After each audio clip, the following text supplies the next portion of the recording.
আসসালামু আলাইকুম। আমি মৌসুমি মম অ্যান্ড কিডস লাইফস্টাইল থেকে চলে এসেছি নতুন কিছু নিয়ে। সকালবেলা পাউরুটি দিয়ে ডিম দিয়ে টোস্ট করেছি, ছেলে টিফিনে দিব। ছেলে মেয়ে অলরেডি নাস্তা করে ফেলেছে, মেয়ে মক্তবে, ছেলে টিফিন রেডি করছি। ও এই ব্রেড টোস্টটা খেতে ভালোবাসে, তাই ভাবলাম যে আজকেও করে দিই, যেহেতু ঘরে কিছু ব্রেড ছিল। বাচ্চারা অবশ্য প্রতিদিন একই টিফিন খেতে চায় না, তারপরও করে দিলাম, ও এটা খেতে ভালোবাসে। কালকে হয়তো বা নতুন কিছু করে দিব।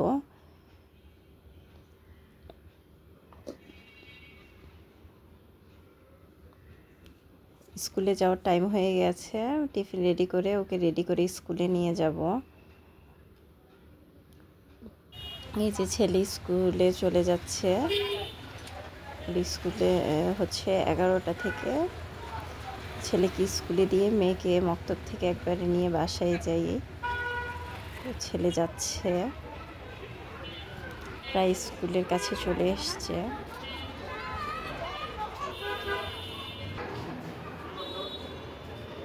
যে সে এখন ভিতরে ঢুকে যাবে, আমাকে আল্লাহ হাফেজ বলে গেল। আল্লাহ হাফেজ।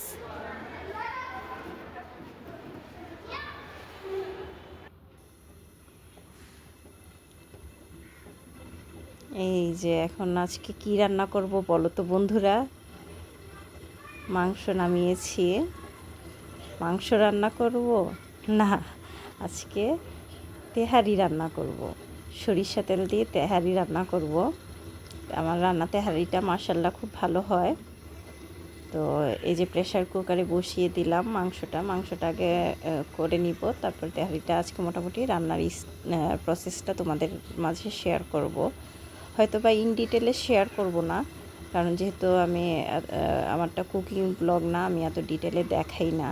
তোমরা যদি দেখতে চাও তাহলে আমাকে কমেন্ট করো, তাহলে আমি ডিটেলে দেখাবো। আদারওয়াইজ আমি মানে হালকা পাতলা দেখাবো আর কি। তো এই যে মাংসটা, প্রথমে আমি মাংসের মধ্যে আদা, রসুন, তেজপাতা, দারুচিনি সব কিছু যা লাগে, মশলা, গরম মশলা যা লাগে সব দিয়ে একটু তেল আর পানি দিয়ে প্রেসার কুকারে বসিয়ে দিয়েছি। তো আগুন দেওয়ার পর তখন আমি ঢাকনাটা দিই নেই, কিছুক্ষণ সিদ্ধ করে নিচ্ছি। মাংসটা একটু সিদ্ধ করার পরে আমি দই দিয়ে দিলাম। আমার দইটা ডিপে ছিল, এই অবস্থায় আমি দিয়ে দিয়েছি।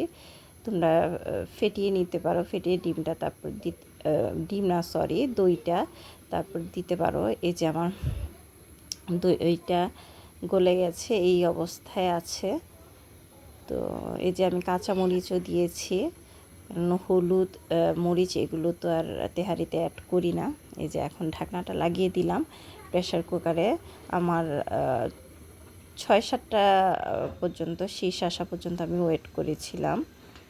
আর মাংসগুলো আমি যেহেতু তেহারি রান্না করব ছোট ছোট করে কেটে দিয়েছিলাম। যে 6-7টা শীষ আসার পর আমি চুলা বন্ধ করে ঠান্ডা করে নিয়েছি। তারপর প্রেসার কুকারের ঢাকনাটা এখন খুলবো।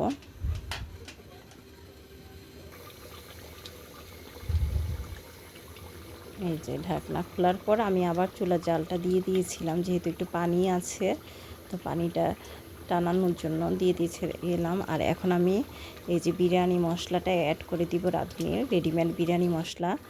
আমি আর ঘরে মশলাটা তৈরি করি নেই, মশলা ঘরে আমার ছিল না, তো আমি প্যাকেট কিনে নিয়ে আসছি। আর প্যাকেটের স্মেলটা ভালো আসে, তো ভাবলাম প্যাকেটটাই ইউজ করি। প্যাকেটে সবটা মশলাই দিয়ে দিয়েছি।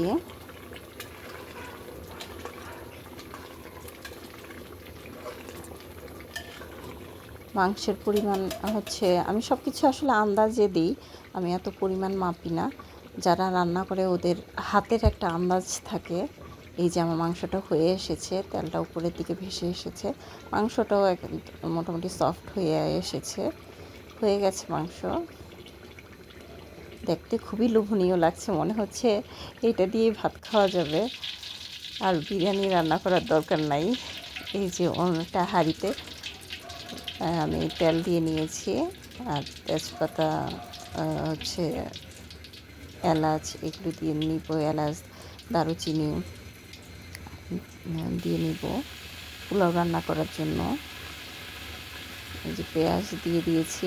পোলার চাল আগেই আমি ধুয়ে মানে পানিটা ঝরিয়ে রেখে দিয়েছি। ভাতের মাড় যেভাবে ফেলে ওভাবে রেখে দিলে সুন্দর করে পানিটা ঝরে যায়, একদম ঝরঝরে হয়ে যায়। কারণ পোলার চালটা যত ঝরঝরে হবে পোলাওটা তত ভালো হবে। পোলাও বলতে এখানে আমি তেহারি রান্না করব। সবসময় পোলাও রান্না করা, তেহারি, বিরিয়ানি, কাচ্চি যেটাই রান্না করো না কেন, এভাবে পোলাও চালের পানিটা ঝরিয়ে নিতে হবে ঝরঝরা করে, তাহলে চালটা ভাজা ভাজা হবে। চালটা ভাজা ভাজা হলে রান্নাটাও ভালো হবে। এই যে তেলের মধ্যে আমি পোলাও চালগুলো দিয়ে দিয়েছি, এখন কিছুক্ষণ ভেজে নিচ্ছি। যে এক হাতে কাজ করতে গিয়ে সমস্যা হয়, যেটা আমি আরেক হাতে মোবাইল ধরে রেখেছি। তো এই যে কতক্ষণ ভাজার পরে আমি গরম পানি, এটাকে অন্তত অবশ্যই গরম পানি অ্যাড করতে হবে। হ্যাঁ, তো আমি গরম পানি দিয়ে দিলাম। এই যে এটা কিছুটা হলুদ হয়েছে, কারণ আমি তেলটা হচ্ছে যে মাংসের উপরে তেলটা ভেসে উঠেছিল, আমি এক্সট্রা তেল না দিয়ে ওই মাংসের তেলটা দিয়ে দিয়েছি, কারণ যাতে বিরিয়ানিটা ঝরঝরে হয়।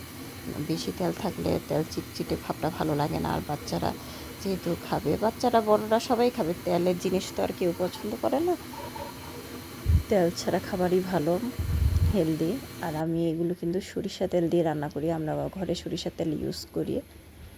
এই যে পোলাওটা হাফ হয়ে এসেছে, হাফ বলতে হাফের চাইতে বেশি প্রায় হয়ে এসেছে। আমি মাংসটা ঢেলে দিয়ে দিয়েছি। এই যে অনেক সুন্দরভাবে রান্না হচ্ছে মাশাল্লাহ। আর আমি হিউজ পরিমাণে রান্না করছি, দেখা যাক কেন এত রান্না করছি। বাসায় হচ্ছে গেস্ট আসবে, আমার বোনের ছেলে মেয়েকে আসতে বলেছি। আসলে ওদেরও যেহেতু এক্সাম শেষ, এখন পড়ালেখার চাপ কম। ওরা আসলে আমার বেবিরা খুবই খুশি হয়, আমার বাচ্চারাও যায় ওদের বাসায়। তো এই জন্য গেলাম, রান্না বান্না করছি। ওরা আজকে তেহারি খেতে চেয়েছে, তেহারি আর রোস্ট রান্না করব ওদের জন্য। বাচ্চারা তো আসলে এগুলো খেতে লাইক করে, আর বাচ্চাদের খাওয়াতে আমার খুবই ভালো লাগে। নতুন নতুন আইটেম খেতে বাচ্চারা পছন্দ করে। আর আমার ছেলে তো একদম বিফের ফ্যান, বিফ ছাড়াও কিছুই বুঝে না। এই যে মাংসটা দেওয়ার পরে ভালো করে মিক্সড করে আবার ঢেকে দিলাম, ঢেকে দমে দিয়ে রেখেছি। কি অবস্থা! এই যে 10-15 মিনিট পর দমে রাখার পর আমার তেহারিটা প্রায় হয়ে এসেছে। খুবই সুন্দর লাগছে, আর এত সুন্দর স্মেল বের হচ্ছে। ওই যে প্যাকেট বিরিয়ানি মশলা দিয়েছি, সেইটার কারণে আরও সুন্দর স্মেল বের হচ্ছে, একদম রেস্টুরেন্টের বিরিয়ানির মতো। মানে তেহারিটা খেতে কেমন হয়েছে পরে আমি টেস্ট করে দেখব। লবণ হয়েছে কিনা আমি দেখেছি, লবণ হয়েছে মাংসের মধ্যে। আমি লবণ প্রথমে অ্যাড করেছি, তারপর পোলাওয়ের পানির মধ্যেও লবণ দিয়েছিলাম। এখন আমি কিছুটা কেওড়া জল দিয়ে দিব, তাহলে স্মেলটা আরও সুন্দর আসবে। কেওড়া জল দিলে একটা সুন্দর স্মেল আসতে থাকে। দেওয়ার পর আমি আবার কিছুক্ষণ ঢেকে দিব। যে দমে একদম চুলার আঁচ কমিয়ে হালকা দমে আমি বসিয়ে রেখেছি।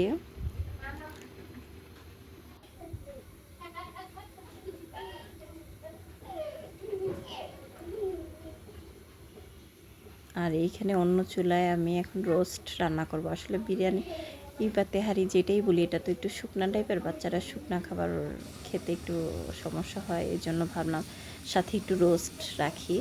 মুরগি কেটে ধুয়ে নিয়েছি। অ্যাজ ইউজুয়াল মুরগির পিসগুলো আমি একটু ছোটোই করি, বাচ্চারা খায়। বেশি বড় পিস রাখলে ওরা খেতে চায় না। আবার অনেক সময় হয়তো বা ফার্মের মুরগির ভিতরটা হয় না ঠিক মতো, দেখা যায় অনেক মাংস থাকে, তখন খেতে ভালো লাগে না। ছোট পিস করলে ভাজা ভাজা হলে খেতেও ভালো লাগে। এই যে আমি তেলে ভেজে নিচ্ছি, প্রথমে রোস্টের পিসগুলো একটু ভেজে নিব। আর আমি এটা টোটালি ঘরোয়া স্টাইলে রান্না করছি, এত মশলা এত কিছু করে রান্না করি না। কারণ আমার ম্যাক্সিমাম খাবার দাবারই বাচ্চাদের জন্য যেহেতু রান্না করি, বাচ্চারা খেয়ে যাতে মজা পায়, ওদের ভালো লাগে সেভাবে আমি করি। আবার বাসায় যদি গেস্ট আসে তখন আবার তেল মশলা বেশি দিয়ে ভালো করে রান্না করি যাতে বড়দের জন্য। আর এগুলো যেহেতু মেনলি বাচ্চাদের জন্য, অনেকগুলো বাচ্চা, আমার নিজের মাশাল্লাহ 3টা বেবি, আমার বোনের 2টা, এখানেই তো 5টা বাচ্চা কাচ্চা মাশাল্লাহ। এই যে এখন আমি এই যে রোস্ট যেই তেলটাতে ভেজেছি ওই তেলটাতেই আমি পেঁয়াজ দিয়ে দিয়েছি, তেজপাতা, তারপর হচ্ছে দারুচিনি, এলাচ এগুলো দিয়েছি, গোলমরিচ। এই যে পেঁয়াজগুলো যেমন যখন ভাজা ভাজা হয়ে যাবে, এখানে আসলে পেঁয়াজ বাটা দিলে সবচেয়ে ভালো, সবাই পেঁয়াজ বাটাই আমরা দিই, কিন্তু আমার পেঁয়াজ বাটা ছিল না। প্লাস যেহেতু বাইরের কোনো গেস্ট আসবে না, শুধু বাচ্চারা, এই জন্য আমি আসলে আর পেঁয়াজ বাটা করি নাই, পেঁয়াজটাই ভালো করে ভেজে নিয়েছি। এই যে তেলটা উপরে ভেসে এসেছে, পেঁয়াজটা আস্ত মানে কেটে দিলেও কিন্তু বোঝা যাচ্ছে না, একদম বাটার মতো মিহি হয়ে গেছে। আমি অনেকক্ষণ যাবৎ পেঁয়াজটাকে ভেজেছি। তারপর আমি দই দিয়ে দিয়েছি, এইটা যখন হয়ে এসেছে দই দিয়ে দিয়েছি। দইয়ের মধ্যে দইটা কিছুটা ঘন হয়ে আসার জন্য ওয়েট করতেছি।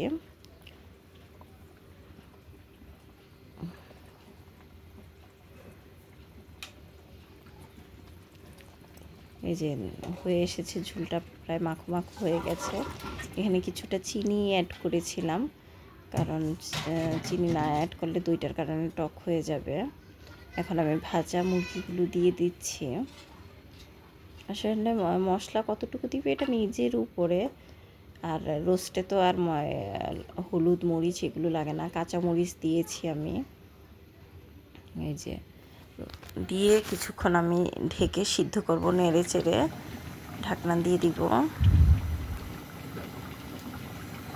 ঢেকে ভালো করে সিদ্ধ করব। এই যে ফুটছে, প্রায় হয়ে এসেছে, আরও কিছুক্ষণ আমি ঝোলটাকে কমাবো, আর মাংসটা আর একটু সিদ্ধ হবে। প্রায় হয়ে এসেছে আমার রোস্ট। আর আমি এগুলো কিন্তু সব রাতে রান্না করছি, কারণ আমাদের দিনের বেলা গ্যাস থাকে না, রাতে প্রায় 11টা, 11:30টার পরে গ্যাস আসে, সকালে আবার 6টা 7টার দিকে গ্যাস প্রায় চলে যায়, তো আমাদের রাতে রান্না করে রাখছি। এই যে আমার রোস্ট হয়ে গেছে, মাশাআল্লাহ কালারটাও সুন্দর হয়েছে, সুন্দর হয়েছে, বাসার অনুযায়ী ভালো হয়েছে, বাচ্চারা খাবে। এখন যদি বড় কোনো গেস্ট থাকতো তখন আরও ভালো করে রান্না করতাম, কারণ আর একটু মশলা টশলা দিতাম, প্রপার ওয়েতে রান্না করতাম। এখন বাচ্চাদের জন্য সিম্পলভাবে যেভাবে রান্না করা যায়, আর আমি মোটামুটি প্রতি উইকে এরকম রান্না করি, বাচ্চারা যেহেতু খেতে পছন্দ করে, তো আমি এত মশলা তেল অ্যাড করি না, কম অ্যাড করি। যখন ইনগ্রিডিয়েন্ট বানানো হয় তখন ঝামেলা বেশি লাগে, রান্না করতে ইচ্ছে করে না। কম ইনগ্রিডিয়েন্ট এবং হাতের কাছে যা পাওয়া যায় তা দিয়ে রান্না করলে তাড়াতাড়ি রান্না শেষ হয়ে যায় এবং রান্না করতেও ইচ্ছে করে।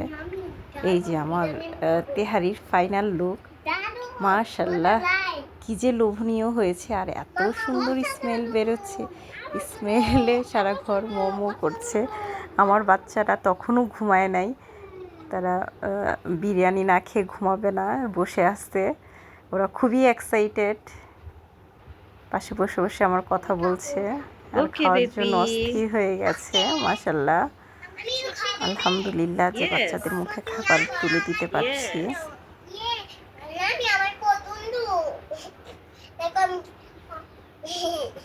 একটা মায়ের সবচেয়ে বড় শান্তি হচ্ছে যখন মা বাচ্চাদের পছন্দের খাবারটা তার সন্তানের মুখে তুলে দিতে পারে এবং বাচ্চারা সেটা তৃপ্তি নিয়ে খায়।